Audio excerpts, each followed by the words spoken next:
Boa noite, tudo bem com vocês? Agradecer o pessoal do Louvor, o pessoal do Fala Mansa também que emprestou o violão para a gente hoje à noite.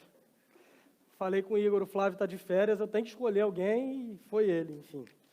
A gente segue na nossa série chamada Últimas Palavras, a gente tem refletido nas últimas semanas sobre esse tema. Para você que está vindo pela primeira vez ou que não acompanhou toda essa série, a proposta dela é nós falarmos sobre as frases que Jesus expressa já crucificado.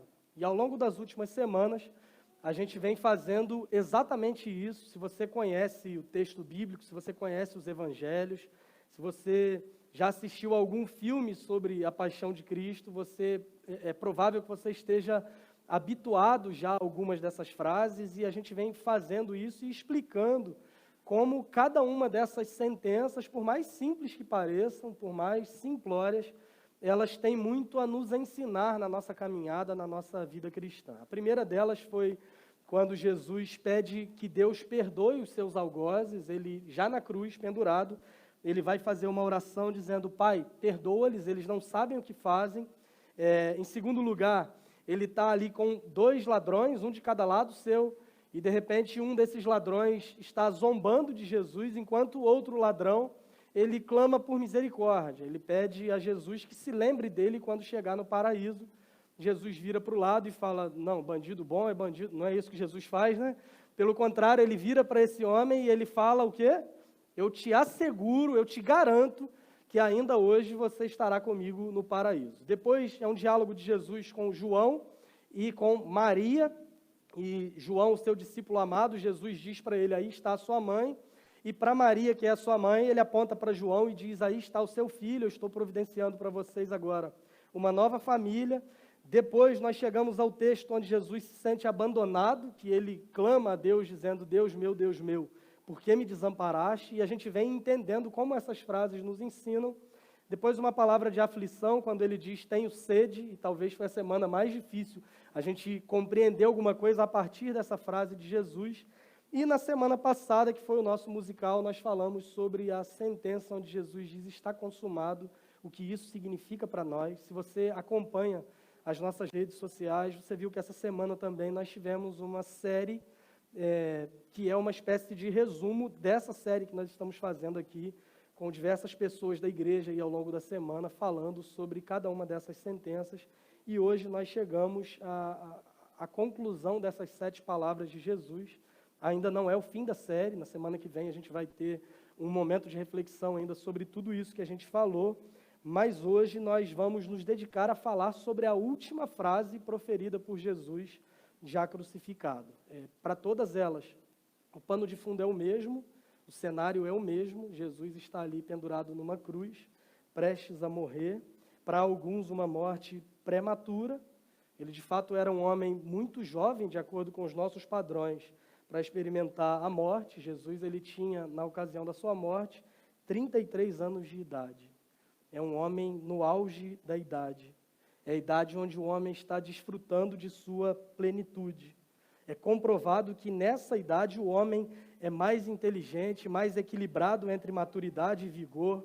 A idade de 33 anos é a idade onde o homem atinge o auge da sua forma física e da sua beleza, e por coincidência eu tenho 33 anos e inventei todas essas pesquisas. Para além delas, eu queria destacar modéstia e humildade também, mas falando sobre Jesus e sobre as suas últimas palavras proferidas, eu queria começar hoje falando sobre a história real de uma família missionária. Um hábito que eu tenho é ler biografias, normalmente de algum jogador de futebol ou algum missionário, teólogo, pregador, enfim. E aí hoje eu queria falar sobre o Vampeta, não, estou brincando, eu queria falar sobre uma família missionária. Eu não sei se você já ouviu falar num homem chamado Jim Elliot. Esse homem ele é muito reconhecido quando a gente fala em missões modernas. Ele foi missionário no Equador, entre tribos indígenas, na década de 1950.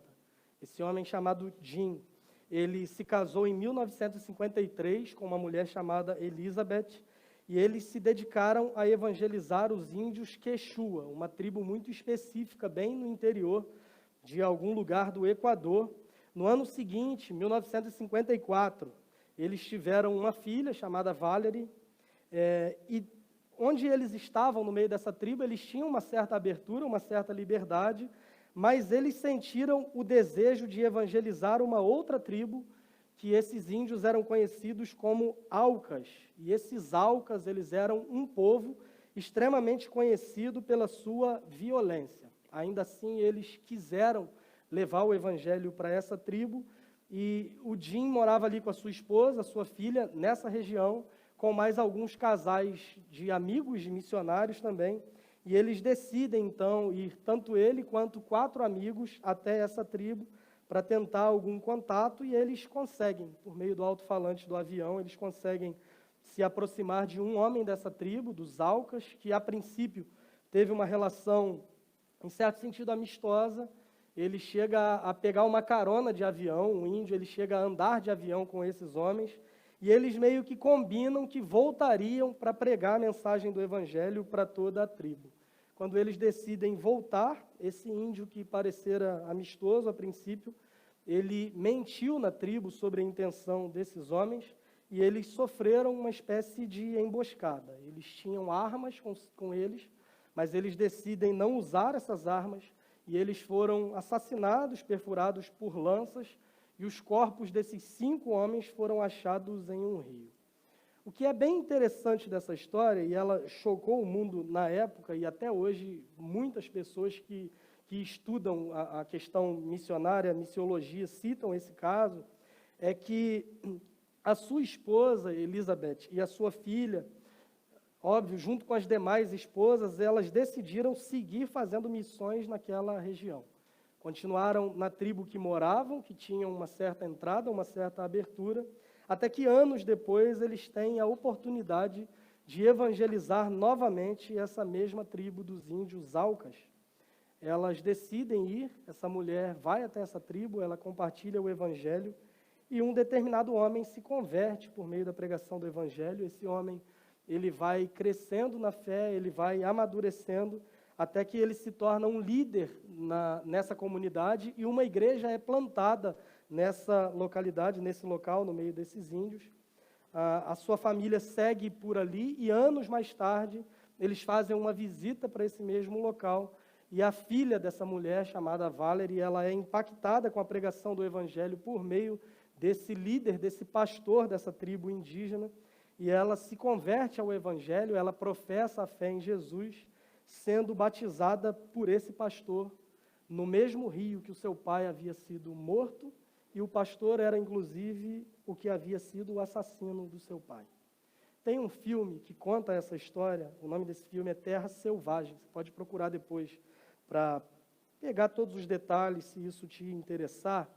Mas eu comecei falando sobre isso, porque além de achar essa história fascinante no que diz respeito a crer no poder do evangelho de transformar pessoas de modo real, porque uma coisa é nós dizermos que o evangelho transforma pessoas, quando as pessoas transformadas não nos fizeram mal algum.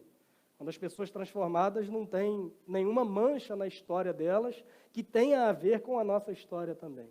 Quando nós dizemos crer que o evangelho transforma pessoas, isso deve ser levado às últimas consequências, como nesse caso que eu acabei de contar essa história para vocês. Mas, além disso, me fascina nessa história que esse homem ele tinha um diário, e ele tinha o costume de escrever algumas coisas nesse diário, e muitas das suas frases ficaram famosas após a sua morte.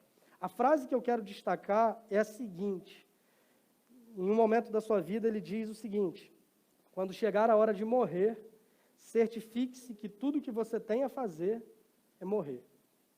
Quando chegar a hora de morrer, esteja certo que a única coisa que você precisa fazer é morrer. Nós costumamos ter tendências.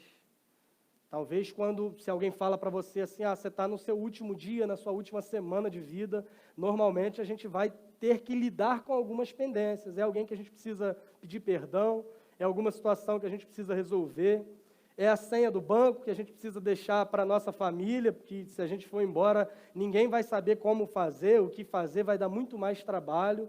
A maioria de nós tem algumas pendências para lidar quando nós falamos a respeito disso, de que vai chegar a nossa hora de que uma hora nós vamos partir, nós vamos morrer, e como é que a gente lida com isso. Essa frase eu penso que é interessante exatamente porque ela nos estimula a resolvermos as nossas questões o quanto antes. Quando chegar a hora de morrer, certifique-se que tudo que você tem a fazer é morrer. Jesus é uma dessas pessoas. Está chegando a sua hora, e quando chega a sua hora, ele simplesmente está pronto. Ele profere algumas frases, já na cruz, elas muito nos ensinam. Nós temos falado sobre isso nas últimas semanas, e hoje nós chegamos a, literalmente, a última das frases que Jesus profere ainda em vida. Eu te convido a abrir a sua Bíblia em Lucas, no capítulo 23, a gente vai ler o versículo 46. A versão que eu leio é a NVI, é a mesma versão que vai ser projetada, com um tamanho de letra que te ajude a enxergar. Vocês viram que no louvor teve exame de vista grátis ali no meio? Perceberam? No meio, assim, tinha uma fontezinha pequenininha. Lucas, capítulo 23, verso 46.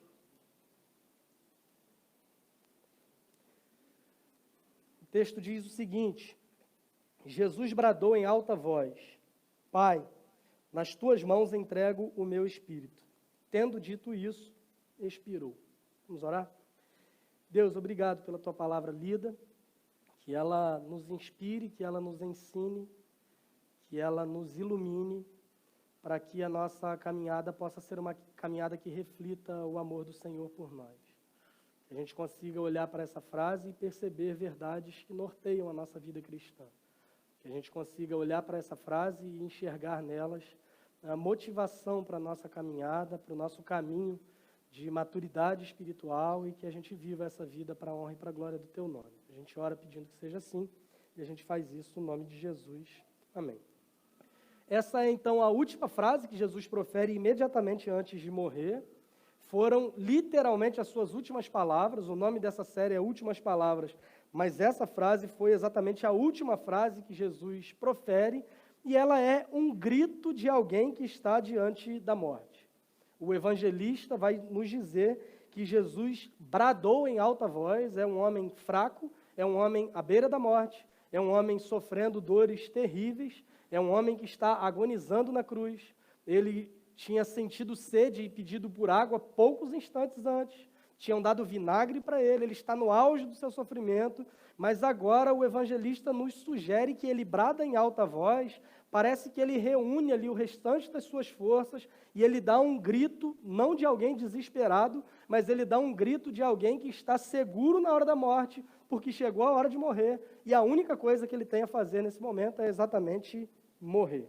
O que essas palavras nos ensinam? Jesus, ele fala: Pai, nas tuas mãos entrego o meu espírito. Pai, em tuas mãos eu entrego o meu espírito. E eu meio que dividi essa frase para a gente pensar algumas coisas e como isso nos inspira. A primeira coisa que a gente consegue perceber nessa frase é que, mais uma vez, Jesus usa a expressão Pai. Essa expressão ela aparece mais uma vez nesse momento. Se você é um leitor frequente dos evangelhos, Mateus, Marcos, Lucas e João, você vai perceber que ao longo do ministério de Jesus, ele se refere a Deus desse modo por várias vezes. Jesus chama Deus de Pai ao longo da sua vida, aproximadamente 150 vezes nos evangelhos. Sabe o que significa esse número 150? O livro de Salmos tem 150 salmos, mas uma coisa não tem nada a ver com a outra. É porque alguém contou, significa que alguém contou e chegou ao número aproximado de 150. Se você esteve aqui, ou se você conhece o texto, você vai saber que, inclusive, a primeira sentença que Jesus profere na cruz começa do mesmo modo. Quando ele pede que Deus perdoe os seus algozes, ele chama Deus usando exatamente essa expressão: Pai, perdoa-lhes, eles não sabem o que fazem. Poucos instantes antes, quando ele está no Getsêmani, prestes a morrer, prestes a ser entregue, ele faz uma oração dizendo: Pai, se possível for, passa de mim esse cálice, mas que seja feita a tua vontade e não a minha. Quando ele ensina os discípulos como eles deveriam orar, ele ensina os discípulos a chamarem Deus de Pai nosso, que estás no céu, santificado seja o teu nome. Quando ele realiza alguns milagres de multiplicação de pães, por exemplo, em muitas ocasiões da vida de Jesus, ele vai se referir a Deus chamando-o de Pai. E agora, no fim da sua vida, caminhando para a morte, é exatamente desse modo que ele se refere a Deus. É interessante pensar que por um momento, em uma dessas frases que a gente falou ao longo dessa série, essa expressão ela não apareceu. Quando Jesus é pendurado na cruz, a primeira coisa que ele fala, ele chama Deus de Pai, pedindo perdão pelos seus algozes. Quando Jesus está prestes a morrer, ele chama Deus de Pai novamente, dizendo, nas tuas mãos eu entrego o meu espírito. Mas em uma situação específica, após 3 horas de escuridão, Jesus faz um clamor para Deus, e ele não chama Deus de Pai, mas ele chama Deus de Deus. Ele fala, Deus meu, por que me abandonaste? Ele está sentindo naquele momento o abandono de Deus. Se a expressão Pai nos sugere uma relação íntima, uma comunhão perfeita que havia entre Deus e Jesus, que é o próprio Deus encarnado, que é o Filho de Deus, em um momento ele está sentindo esse abandono a ponto de não chamar Deus de Pai, a ponto de se referir a Deus de um modo que nos sugere uma espécie de frieza, uma espécie de falta de intimidade. É como se Jesus dissesse naquele momento, por que é que não existe mais essa intimidade entre nós? Eu que sempre te chamei de pai, eu que sempre tive a quem recorrer como um pai de fato, nesse momento que eu sinto abandono, eu estou chamando Deus de Deus, porque naquele exato momento Jesus está suportando a ira justa de Deus que está sendo derramada sobre ele. Mas eu queria que você pensasse que Jesus não morre experimentando esse sentimento. Ele não morre se sentindo abandonado por Deus. Embora ele diga isso em algum momento quando ele está pendurado na cruz, prestes a morrer, ele se refere a Deus novamente, o chamando de Pai, porque ele morre seguro, ele morre confiante, ele morre sabendo que o preço foi pago, ele morre ciente de que o cálice da ira de Deus está vazio porque foi totalmente derramado sobre ele. Ele morre tendo a convicção de que o fardo foi totalmente carregado e que o distanciamento que parecia haver entre ele e Deus foi totalmente encerrado exatamente por meio da sua morte. Por isso ele morre expressando mais uma vez essa palavra que sugere a intimidade que ele tem com o próprio Deus, o chamando de Pai. Se você pegar o Antigo Testamento, você vai ver exemplos de homens que tinham alguma intimidade com Deus. Moisés é um desses maiores exemplos que nós temos. Um homem que ouviu a voz de Deus, um homem que viu Deus se revelando a ele por alguns meios que nós não vemos em toda a Bíblia. Um homem que representa a lei de Deus, a ele foi dada a lei de Deus, a ele foi revelada essa lei. Mas nem Moisés foi capaz de chamar Deus de Pai ao longo da sua vida do jeito que Jesus fez. Aí você pega um exemplo dos profetas e talvez você cite o exemplo seja mais comum quando a gente pensa nos profetas, que é o exemplo de Elias, um homem que sequer experimentou a morte, um homem que foi levado aos céus numa carruagem de... Não foi, gente, ele foi aos céus num redemoinho, a carruagem de fogo separou Elias de Eliseu, ele foi levado aos céus então, e é o maior exemplo que nós temos de um profeta, mas ainda assim, esse homem não teve a coragem de chamar Deus de Pai do jeito que Jesus fez. Nenhum rei, nem Davi, nem Salomão, nem muito menos Saul, nem todos os outros reis, tanto da história de Israel quanto de Judá, nenhum sacerdote, absolutamente ninguém teve essa audácia de se referir ao próprio Deus, o chamando de Pai, mas foi isso que Jesus fez. E o que isso tem a ver com a gente? Como é que isso nos encoraja? Do mesmo modo que Jesus sente-se abandonado na cruz, porque ele estava recebendo naquele momento a ira de Deus destinada aos nossos pecados, os nossos pecados também, eles causam separação entre nós e Deus. É interessante pensar que por causa da morte de Jesus, por causa do que ele fez, por causa dessa dor que ele está experimentando nesse momento, se nós cremos nele, esse distanciamento se encerra para nós também, porque a Bíblia vai nos dizer, o escritor de Hebreus é muito claro quando ele diz isso, que Jesus abriu para nós um novo e vivo caminho, por meio do qual nós podemos entrar com ousadia e com confiança. O nosso pecado que nos separava de Deus, essa relação que foi desfeita por causa do pecado, ela é refeita por meio do que Jesus fez na cruz. Ele se apresenta para os seus discípulos, ele mesmo dizendo, eu sou o caminho, a verdade e a vida, e complementa dizendo: ninguém vem ao Pai se não for por mim. O caminho que nos devolve a Deus, o caminho que refaz essa relação, o caminho que nos leva de volta para Deus, porque os nossos pecados nos haviam separado e causado esse distanciamento. Esse caminho é o próprio Jesus.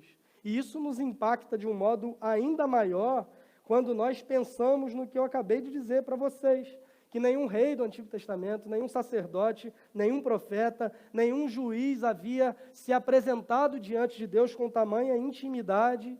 E a grande notícia do Evangelho é que se nós cremos no que Jesus fez, essa mesma intimidade que ele desfrutava com o Pai é estendida a nós também. Não é que o nosso pecado foi perdoado, não é que zerou a nossa dívida em relação a Deus, não é só isso, é muito mais do que isso. Ele expressa a sua misericórdia, nos poupando de um castigo que nós merecíamos, mas o sacrifício de Jesus nos revela também graça. Ele nos dá muito mais, ele nos dá além do que nós merecemos, ele nos dá aquilo que nós não conseguimos conquistar com o nosso próprio esforço. Dentre tantas coisas que nós podemos citar, uma delas é o privilégio que nós temos hoje de chamar Deus de Pai. O que nem Moisés pôde fazer, o que nem Davi fez, o que nem Elias fez, o que nem tantos outros homens fizeram, você pode fazer hoje se você crê no que Jesus Cristo fez na cruz do Calvário. É o que o evangelista João escreve de modo muito claro. Mas a todos quantos o receberam, deu-lhes o poder de serem feitos filhos de Deus. A nossa dívida foi perdoada, a nossa dívida foi cancelada, os nossos pecados foram pagos na pessoa de Jesus, mas muito mais do que isso, nós fomos recebidos na sua família. Nós que éramos inimigos de Deus, separados de Deus por causa da dureza do nosso próprio coração, agora nós somos aceitos por meio da fé que nós depositamos no Evangelho. Essa mesma intimidade que Jesus expressa por meio dessa palavra, essa mesma intimidade que ninguém foi capaz de ter antes da sua vinda, nós podemos desfrutar única e exclusivamente por meio da fé. Se nós cremos no Evangelho, se nós recebemos a justiça de Jesus Cristo por meio da fé, se nós entendemos que Ele levou o peso da nossa culpa para que nós desfrutássemos dessa justiça que nos é estendida por meio da fé, nós podemos chamar Deus de Pai. Nós somos recebidos na família de Deus. Nós desfrutamos de um privilégio que somente Jesus havia desfrutado em toda a história, e isso é estendido a nós. Perceber essa intimidade que Jesus tem com Deus, perceber que Ele expressa isso de modo confiante pouco antes de morrer, nos faz entender que essa mesma intimidade é estendida a nós que cremos nele também. Mas a frase continua. Jesus não diz Pai e morre, Ele não diz Pai e entra cantando a música do Fábio Júnior, você foi meu herói, meu bandido. Muito pelo contrário, Ele diz Pai e logo em seguida Ele continua dizendo, nas tuas mãos. Pai, nas tuas mãos. Você tem o costume de orar antes de dormir? O pessoal de manhã deu uns sorrisinhos assim, que eu pude concluir pelo dom da interpretação, que era talvez a única oração que fizessem ao longo de todo o dia. As nossas orações na hora de dormir, elas são meio que padrão, né? Obrigado pelo dia. Aí a gente passa para Deus ali a nossa agenda do dia seguinte, abençoe o dia de amanhã. Se aconteceu algo diferente, a gente cita aquilo na oração, se não aconteceu também, não cita. Isso quando você não começa a orar e dorme e acorda no outro dia, Senhor, ainda na sua presença. Deus conhece seu coração. Deixa de ser cara de pau nas suas orações e seja sincero e honesto, porque Ele te conhece. Mas você tem o costume de orar antes de dormir? Havia um costume na religião judaica, que meninas e meninos judeus, eles faziam do Salmo 31 uma oração para a hora de dormir. Se você tem o costume de ler o livro dos Salmos, dependendo da versão que você tem na sua Bíblia, alguns deles têm lá um título e tem também a ocasião em que esses salmos eram lidos. Não sei se você já viu, cântico de procissão, cântico de romaria, você vai ver, romaria não, cântico de procissão, cântico de adoração, cânticos que eram usados em situações específicas. O Salmo 31 era um salmo usado na hora de dormir. O Salmo 31, no verso 5, é exatamente a expressão que Jesus usa perto de morrer, com algumas modificações, quando esse verso diz o seguinte, nas tuas mãos entrego o meu espírito, resgata-me, Senhor, Deus da verdade. O Mateus, quando pregou aqui e citou a frase do abandono, Deus meu, por que me desamparaste? Ele falou que essa frase, ela é a reprodução de um salmo. Jesus ele está proferindo ali um salmo, que é o Salmo 22. Eu falei para vocês lerem naquela semana. Você leu o Salmo 22? Beleza, quem leu está liberado. E aí, na semana seguinte, a gente viu quando Jesus tem sede, ele está reproduzindo um verso que também está em um salmo, que é o Salmo 69, e eu falei para vocês lerem também, eu não sei se vocês leram. Se não leram, agora vocês têm o 22, o 69 e o 31 para lerem durante a semana, beleza? Mas nesse Salmo número 31, no verso 5, quando um salmo que é usado para pais orarem com os seus filhos na hora de dormir, ele vai dizer, nas tuas mãos entrego o meu espírito, resgata-me, Senhor, Deus da verdade. Esse salmo é uma promessa do Antigo Testamento, e Jesus, mesmo diante da morte, ele aplica esse salmo a si mesmo. Mesmo diante da morte, ele mostra o quanto a palavra de Deus tem importância central na sua vida, só que ele muda a citação. Não sei se você percebeu isso quando a gente leu. Ele acrescenta essa palavra Pai. Ninguém havia chamado Deus desse modo, mas ele se apropria da intimidade que o Pai lhe conferia. E outra coisa, não sei se você percebeu, mas Cristo na cruz, ele não fala a frase, resgata-me, Senhor, pois és Deus fiel. Por quê? Porque ele nunca pecou. Se ele nunca pecou, não há a necessidade de ele ser resgatado ou redimido. Jesus está usando essa expressão que era muito comum, que um judeu conhecia muito bem por crescer orando esse salmo na hora de dormir, mas ele faz essas modificações aplicando esse salmo à sua própria realidade. Em última instância, ele nos demonstra mais uma vez o seu compromisso com a palavra de Deus e, ao mesmo tempo, ele está demonstrando a confiança que ele tinha em seu Pai. Por toda a sua vida, por todo o seu ministério, Jesus ele se vale da palavra de Deus para se defender, para argumentar, para conversar, para aplicar essas realidades à sua própria vida. Um texto muito conhecido é o texto da tentação de Jesus no deserto, que o diabo se apresenta para Jesus e começa a fazer propostas e sugestões, e ele responde sempre dizendo, está escrito, está escrito, está escrito. Será que a gente tem essa mesma capacidade argumentativa centrada no que as Escrituras dizem ou na nossa capacidade intelectual? Será que o nosso compromisso é acima de tudo com a palavra de Deus ou com as nossas ideologias e com as nossas visões de mundo? Jesus nos ensina que, independente do momento que ele experimentava, mesmo em face da morte, a palavra de Deus é a realidade central e última da sua vida. Todas as suas opiniões são baseadas na palavra de Deus. Tudo aquilo que ele sente, que ele pensa, que ele expressa, todas as coisas fluem a partir do entendimento que ele tem das Escrituras. Outro ponto que eu acho muito interessante nessa citação, quando ele usa essa expressão, nas tuas mãos, é que pouco antes, quando ele está ainda no Getsêmani, ele diz aos seus discípulos, isso você pode ler em Mateus 26, 45, o Filho do Homem está para ser entregue nas mãos de pecadores. Ele diz para os discípulos que ele seria entregue nas mãos de pecadores. E agora, pouco antes de morrer, ele está dizendo para Deus, Pai, nas tuas mãos eu entrego o meu espírito. De fato, ele foi entregue nas mãos de pecadores. De fato, ele sofreu nas mãos de homens. Aquelas mãos o agarraram, o prenderam.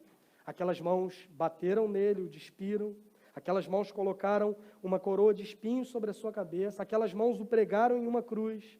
Mas quando chega o fim da sua vida, o fim da sua jornada, o final da sua caminhada, Jesus não está mais nas mãos de pecadores, mas ele morre de modo confiante, expressando a Deus que ele mesmo dava a sua vida nas mãos do próprio Pai. O Pai não o entregaria ao inimigo. Esse mesmo Salmo 31, que estava nos lábios de Jesus, na hora de sua morte, ele traz a seguinte afirmação no verso 8, não me entregaste nas mãos de meus inimigos, deste-me segurança e liberdade. O que esse salmo nos ensina, que o lugar mais seguro que nós podemos estar é nas mãos do Pai. Mesmo que mãos de homens venham a nos ferir, o Pai nos protege e cuida de nós com as suas próprias mãos. Jesus vai dizer que as mãos do Pai, não me entregaste nas mãos dos meus inimigos. As mãos de Deus não nos entregam nas mãos dos nossos inimigos. Só que é interessante pensar que Jesus faz essa afirmação, o Salmo está dizendo isso, mas ele mesmo tinha dito para os seus discípulos que o Filho do Homem está para ser entregue nas mãos de pecadores. E esse é um paradoxo da nossa fé. É uma realidade que às vezes a gente tem dificuldade, inclusive, de compreender e explicar, mas a realidade é a seguinte: mesmo esses homens agindo de modo perverso, mesmo esses homens agindo de modo injusto, cruel, mesmo eles tendo responsabilidade e culpa pelos pecados que eles cometeram contra Jesus, ainda assim, nada fugiu do controle do Deus que tem a história nas suas mãos. De um modo paradoxal, de um modo até mesmo difícil de entender, mas nós podemos crer que ainda que mãos humanas o ferissem, o torturassem, o matassem, o crucificassem, ainda assim, Deus o tinha nas suas mãos, porque ele não perde as rédeas da história. Quer ver um texto que explica isso de um modo muito interessante? Atos capítulo 4, versos 27 e 28. Vai nos mostrar que mesmo esses homens tendo feito males terríveis, eles não estão agindo fora do plano pré-estabelecido por Deus. Nesse texto nós lemos o seguinte: de fato, Herodes e Pôncio Pilatos reuniram-se com os gentios, que eram os não-judeus, e com os povos de Israel nessa cidade, que era Jerusalém, para conspirar contra o teu santo servo Jesus, a quem ungiste. Ele está atribuindo responsabilidade a Herodes, a Pôncio Pilatos, aos gentios, aos povos de Israel, e ele está dizendo que eles conspiraram contra o santo servo ungido por Deus, que é o próprio Jesus. Mas ele termina esse trecho dizendo o seguinte: fizeram o que o teu poder e a tua vontade haviam decidido de antemão que acontecesse. Irmãos, essa é uma realidade que nos conforta, porque nós sabemos que quando nós estamos nas mãos de Deus, até aqueles que se levantam para tramar o mal contra nós, estão, na verdade, sendo usados pelo Senhor para o cumprimento dos seus propósitos. E a gente tem exemplos disso nas Escrituras.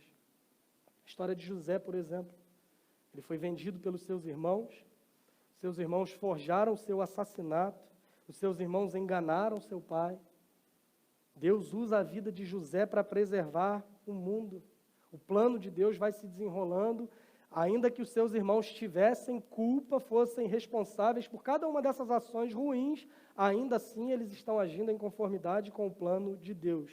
O tempo passa, José tem a oportunidade de se encontrar com seus irmãos, e quando ele se encontra com seus irmãos, ele olha para eles e de modo muito confiante, ele fala o quê? Quem me viu passar na prova e não me ajudou, foi isso não, né? José fala para os seus irmãos o seguinte: vocês planejaram o mal contra mim, mas Deus o tornou em bem, para que hoje fosse preservada a vida de muitos. É a mesma conclusão que o apóstolo Paulo tem escrevendo para os romanos: todas as coisas cooperam para o bem dos que amam a Deus, dos que são chamados segundo o seu propósito. Ninguém é capaz de nos arrancar das mãos do Deus que tem o controle da história nas suas próprias mãos. Por mais que olhando para as circunstâncias, a gente tenta se imaginar como uma testemunha da crucificação. Aparentemente, Jesus está totalmente nas mãos desses homens, desses pecadores. Eles estão batendo nele, estão zombando dele, estão fazendo coisas terríveis, mas de um modo que nós entendemos por meio da fé. Nada disso fugiu ao controle de Deus. Mais uma vez, eu cito a frase do Stott no seu livro A Cruz de Cristo, que eu tenho usado muito ao longo dessa série, mas o Stott ele vai dizer: Jesus foi entregue por Judas por ganância, Pilatos o entregou por covardia e os judeus o entregaram por inveja. Mas antes que Pilatos o entregasse por covardia, antes que os judeus o entregassem por inveja, antes que Judas o entregasse por ganância, o Pai o entregou na cruz por amor.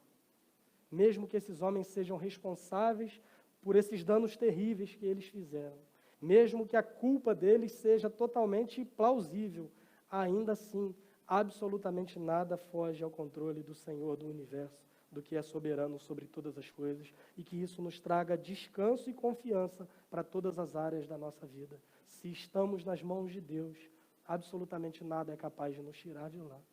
Jesus vai dizer em João capítulo 10, as minhas ovelhas são minhas, elas ouvem a minha voz, elas me conhecem, nada as arrebatará da minha mão. O Igor leu um texto no começo do culto dizendo que absolutamente nada é capaz de nos separar do amor de Deus que está em Cristo Jesus, o nosso Senhor. Mesmo que as circunstâncias vão nos dizer o contrário, ainda assim, se nós estamos nas mãos de Deus, absolutamente nada e nem ninguém vai ter o poder de nos tirar de lá. Eu me lembro de uma história que eu falei de manhã, de uma mulher que estava passando por necessidades na sua casa e ligou para uma rádio. Não sei se vocês já ouviram isso em algum lugar. É até um pouco comum, mas ela liga para essa rádio e fala assim, olha, eu estou passando, não sei quem atendeu, sei lá, Ana Flores. E aí Ana Flores conversando com ela diz assim, eu estou passando por necessidade. Ela falou, só um minutinho que tem cavalo na linha azul, tem que mandar sair, enfim. E aí no meio da conversa ela fala, eu estou passando por uma necessidade, eu não tenho o que comer em casa. E eu queria ajuda, e naquele negócio de ajudar e tal, alguém ouve e fala assim, cara, não sou cristão, mas vou pregar uma peça nessa mulher aí. E aí liga para um mercado, poderia citar alguns, mas não vou fazer essa propaganda, e aí liga para um mercado e fala assim, olha, junta aí uma compra do mês, leva lá para a mulher, a rádio tem o endereço dela, e só não fala quem mandou. Se em algum momento ela perguntar, você fala, foi o diabo, que eu quero ver o que essa mulher vai fazer. O cara do mercado falou, não vou discutir com o diabo, vou fazer o que ele está mandando fazer, vou fazer a compra, juntar as coisas, vou mandar entregar lá. E aí foi entregando, trazendo as coisas para dentro de casa, e a mulher não falava nada, e colocando, até que o cara não se aguenta de curiosidade, e fala assim, a senhora não quer saber quem mandou isso? E ela fala, para mim não importa, meu filho, porque quando Deus manda, até o diabo obedece. Fico muito feliz que eu termine essa história e vocês riam, porque normalmente, dependendo do lugar, o pessoal ia levantar falando em língua de fogo, ia ser um negócio que ia ser difícil controlar depois disso, mas é exatamente desse modo. É exatamente desse modo, quando nós estamos nas mãos de Deus, todas as circunstâncias, Paulo vai dizer, absolutamente todas as coisas cooperam para o bem dos que amam a Deus, dos que são chamados segundo o seu propósito. A tua única preocupação enquanto cristão é estar nas mãos de Deus e o resto acabou. A gente se preocupa demais com todas as coisas. O inimigo, como é que ele vai agir, o que é que ele vai fazer, como é que eu vou me defender dele. E a Bíblia é muito clara quando diz que para quem está em Deus, o maligno não toca. Eu não tenho que me preocupar com isso. A minha preocupação deve ser agradar a Deus sobre todas as coisas. Eu não preciso gastar tempo do meu culto entrevistando o demônio, perguntando o que ele vai fazer na vida do outro. Eu não preciso gastar tempo da minha vida estudando o nome de demônio, que eu não consigo entender de jeito nenhum como é que um demônio nasceu no Brasil para se chamar tranca-rua, é um negócio meio sem sentido. Como é que eu vou perder tempo estudando a atuação? Eu preciso estar nas mãos de Deus e isso me basta. Se eu estou nas mãos de Deus, nada tem poder para me arrancar de lá, nada, eu não preciso me preocupar com nada. Eu preciso estar em Deus e isso é suficiente.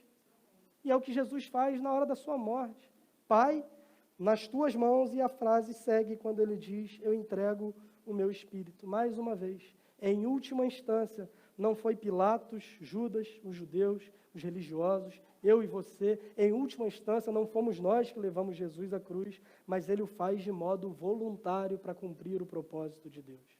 Jesus está absolutamente comprometido com a vontade de Deus para a sua vida, e isso desde o começo da sua vida até o final dela, que essa é a última frase que ele vai dizer e nos mostra mais uma vez que ele está comprometido em cumprir a missão que Deus havia designado para ele desde os tempos eternos. Em outro momento da sua vida, em João capítulo 10, ele está explicando para os discípulos sobre a sua missão, e ele faz a seguinte afirmação, por isso é que meu Pai me ama, porque eu dou a minha vida para retomá-la. Ninguém a tira de mim, mas eu a dou por minha espontânea vontade. Tenho autoridade para dá-la e para retomá-la. Essa ordem recebi do meu Pai. A morte de Jesus é um sacrifício voluntário. Ele se dá por inteiro, ele se entrega por completo, porque ele está absolutamente comprometido com a vontade e com o plano de Deus. Chegou a hora da sua morte. E a única coisa que ele tem a fazer é morrer, mas ainda antes de morrer, ele expressa a intimidade que ele tem com Deus, a confiança que ele tem em Deus, e ele expressa o compromisso que ele tem com o plano de Deus. E você? Você já parou para pensar na tua morte? A gente não gosta muito de falar nisso, né? É um assunto que nos assusta.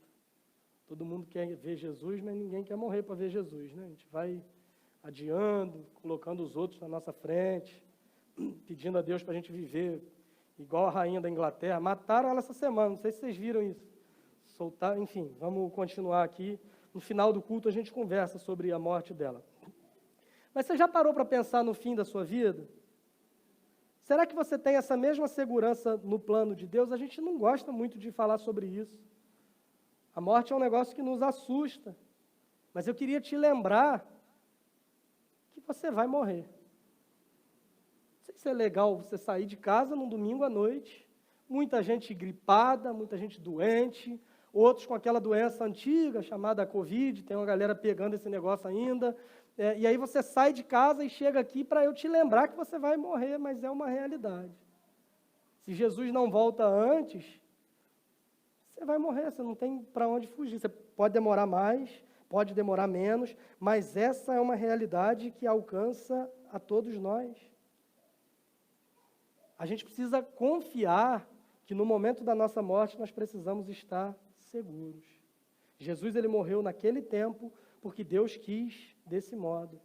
E isso nos faz entender que nós também não morreremos vítimas do azar, da tragédia. Não será o poder de uma enfermidade que vai tirar a sua vida. Não é uma falha humana, um assassino cruel. Não é porque você não tem fé o suficiente para ser curado. Não é por causa de uma injustiça, de uma fatalidade ou qualquer outro motivo. Todas essas formas são apenas instrumentos para que o plano de Deus se realize. Que plano é esse? O plano perfeito do Evangelho, que significa boas notícias. Mas para que a gente entenda boas notícias, a gente tem que entender quais são as más notícias por trás delas. E as más notícias apontam para a criação e para a queda. Deus criou o homem perfeito, tinha um relacionamento perfeito com ele, mas o homem decidiu pecar, o homem decidiu desobedecer. E esse homem, então, passa a experimentar algumas realidades a partir da queda, dentre elas a realidade da morte. Paulo, escrevendo para os Romanos, vai dizer que o salário do pecado é a morte. O resultado do pecado é a morte. Sabe por que você vai morrer? Porque você é pecador. E se você estava triste, que eu lembrei que você vai morrer, eu quero que você fique mais triste ainda, porque você vai morrer e você é um pecador. Posso acrescentar miserável, pobre, cego, nu, tantos outros adjetivos que a Bíblia traz, mas por hoje está tranquilo você entender que você vai morrer e que você é um pecador, certo? Vira para o irmão do seu lado. Não, estou brincando. Não precisa fazer isso. Normalmente a gente vira para falar coisa legal, né? Jesus te ama. Vira e fala, você é um pecador e você vai morrer. É a realidade, não tem para onde a gente fugir. A desobediência, o pecado, trouxe essa disfunção para o mundo e o salário do pecado é a morte. O resultado da nossa desobediência é a certeza de que um dia nós vamos morrer. Só que de um modo misterioso e maravilhoso, por causa do Evangelho, as boas notícias, ou seja, a partir dessa realidade, dessa separação que nós estamos de Deus, dessa condenação que nós temos, da certeza de que nós vamos morrer, a partir também da nossa incapacidade de refazer essa relação, aí que entram as boas notícias. Deus envia Jesus, que vive uma vida perfeita, que cumpre a lei de Deus de modo pleno, de modo íntegro. Ele assume a nossa culpa, ele assume a nossa condenação, ele é levado à cruz, a pior das mortes, ele assume a nossa maldição. Ele é morto, mas ele ressuscita ao terceiro dia, nos provando que ele viveu uma vida sem pecado. Se o salário do pecado é a morte e Jesus fosse derrotado pela morte, seria resultado do pecado. A grande prova de que a sua vida foi perfeita é quando ele ressuscita ao terceiro dia, porque a morte é o salário para quem peca. Jesus viveu uma vida perfeita, logo ele é maior do que a morte. Ele ressuscitou ao terceiro dia. É isso que traz sentido para a nossa fé. É isso que traz sentido para a nossa pregação. É isso que diferencia Jesus de qualquer outro personagem histórico. Ele não é um mártir. Ele não é alguém que morreu por uma causa. Ele é o próprio Deus que se fez homem. Ele viveu, sim, uma vida perfeita. Ele morreu, literalmente, com um corpo físico. Ele ressuscitou de fato com um corpo físico glorificado, e Ele nos prometeu que voltaria um dia para nos levar para morar com Ele eternamente. Como é que a gente se apodera dessa boa notícia do Evangelho por meio da fé? Como é que a gente desfruta isso de modo definitivo? Quando a gente morre. Agora, a boa notícia que eu tenho para você, você vai morrer.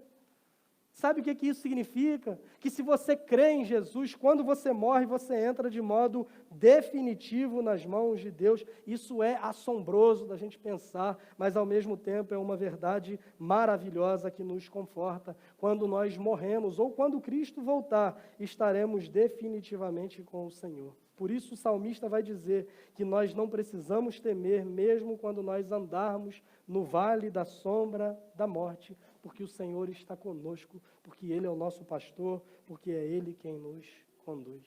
Não precisa ter medo da morte. A morte é um instrumento por meio da qual você vai desfrutar dessa plenitude diante de Deus. Paulo escrevendo para os Coríntios, num capítulo que ele dedica inteiro para falar sobre a ressurreição, que é o capítulo 15 da sua primeira carta aos Coríntios. Ele vai explicar como se dá essa dinâmica, e ele vai dizer para esses irmãos: eis que vos digo um mistério, e é um mistério de fato. Nem todos dormiremos, ele está usando uma figura de linguagem para falar da morte, ele fala, nem todos dormiremos, mas todos seremos transformados.